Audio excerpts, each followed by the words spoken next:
Be with us in a bit, and we have some critical What was games. that a picture of? That was our campus. That was the overshot of all the satellites, the satellite farm at ESPN. That's how the video comes in here. I did not know that. Yeah. I like the way you slowed it down for me too. That's how the video comes in here. Hey, Mina. I think I'm probably wrong about that, Mina. But anyway, last night, I do know this. These two teams were fighting to make their way to the playoffs. The Cowboys visiting the Lions. A lot to get into here, including, come on, RC, Jahmyr Gibbs. Jahmyr Gibbs here. He makes Donovan Wilson miss in the hole. So elusive, so quick, so dynamic. Cowboys made some really critical mistakes. Yeah, this is a 3rd and 21 or 26. This is the right decision by the quarterback. Ferguson's been a really reliable player. You got to credit the defense. Campbell comes in and just completely punches that ball. Well, you see Dak Prescott trying to tell him in that situation, cross cover. Punch gets you every time. David Montgomery then taking it in, 35 yards. This is a huge run for Detroit. David Montgomery has felt underutilized because of Jahmyr Gibbs' ascension, but this is a big, powerful man and a big run for this team. Yeah, love that run. All right, meanwhile, Prescott, oh man, that was intended for Pickens, picked off by Derek That's great Carr. coaching, though, knowing when he's by himself. They love George Pickens to run that slant. Roberson just gets it left hand in there, and it's a huge takeaway. Yeah, he did not have a good game. Prescott trying to go for C.D. Lamb, and this is terrible. This is bad. His head hits the turf. I've seen more of these sort of injuries lately, and it's a huge loss for the Dallas Cowboys. And then now you see Jahmyr Gibbs once again running over people to get into the end zone. Yeah, his 3rd game this season with 3 touchdowns. Look at that, 44-30 final. By the way, those 47 touchdowns tie Barry Sanders for the most in the first 3 seasons in NFL history. All right, let's go back to the Cowboys. They scored 30, but they struggled in the red zone. Prescott's numbers compared to the first 12 games, he completes 30% fewer passes off target on 30% more passes, had the 2nd most red zone completions in the NFL entering the game. There was, we were so excited. I don't know if you guys were, but a lot of folks about the Cowboys and how they were looking really came back down to earth. What did you think about how the Lions handled that offense in particular last night? I thought Kelvin Shepard was the best coach on the field last night, the defensive coordinator for the Lions. They treated the Cowboys receivers like they treated the Bengals receivers, Jamar Chase and T. Higgins. Not only in the red zone, but on 3rd down. Double linebackers walked up in the A-gaps. That creates the one-on-one to the tackles. And then they take those defensive backs and they just sit them at the sticks. Everybody with zone eyes, though, sitting there understanding pass rusher will win. Ball has to come out of the quarterback's hands. And everybody's just kind of playing an area, driving onto the football. There's a pass breakup on 3rd down. Hannah, you mentioned the red zone. Okay, 3-man front. But the backer up near the line of scrimmage is joined to, once again, create one-on-ones. Where's C.D. Lamb? Where's George Pickens? Let's double-team them both. 3rd down in the red zone. You see both brackets by the safeties. Make somebody else beat them. And then the pass rushers on the edge have to get there. Now, the 3rd down later in the game, no C.D. Lamb. The only guy that you're really worried about is George Pickens. Once again, let's double-team George Pickens. Safety has eyes on him. They pass it off. Then forces somebody else for Dallas's offense to win. Anzalone and Ferguson one-on-one hand fighting. It's either an incompletion or pass interference. I just thought the plan of never exposing his defensive backs, consistently saying, George Pickens, C.D. Lamb, you're not going to be the ones to beat us.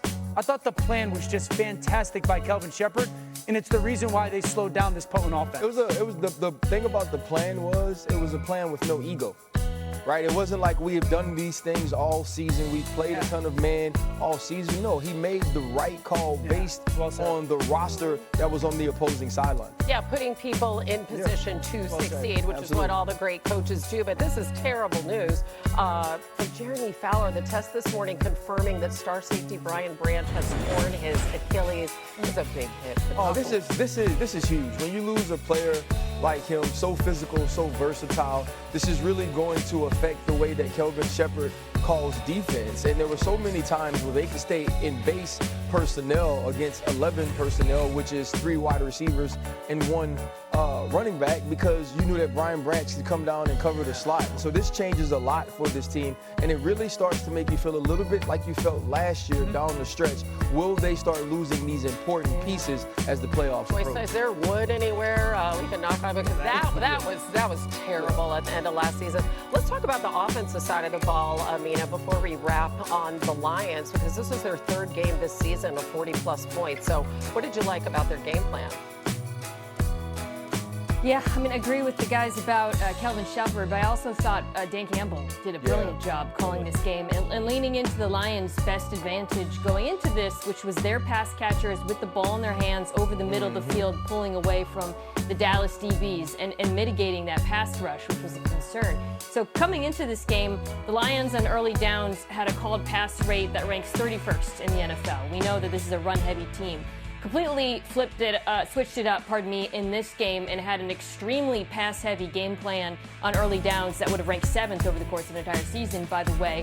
And they found ways to negate the pressure by either Jared Goff throwing the ball very quickly or using under-center play action with heavy personnel groupings that allowed him to deliver the ball over the middle of the field. And also Goff, I thought, was fantastic, by the way, made some difficult throws under pressure, which is something he gets criticized for. But by and large, just very impressed by Dan Campbell, deviating away, from some of the Lions' tendencies in the same way that Kelvin Shepherd did. This is a very well-coached team. And here they are. They lose their offensive coordinator. They lead the NFL in points per game again, just like they did last season.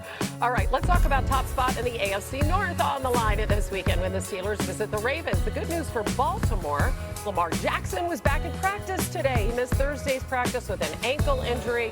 As you know, he's been out of a lot of practices. Lamar is on track to play on Sunday. And as far as Pittsburgh goes, Sunday's really critical to their playoff hopes. We're talking a 47% swing based on this game alone, the highest differential of any team in Week 14.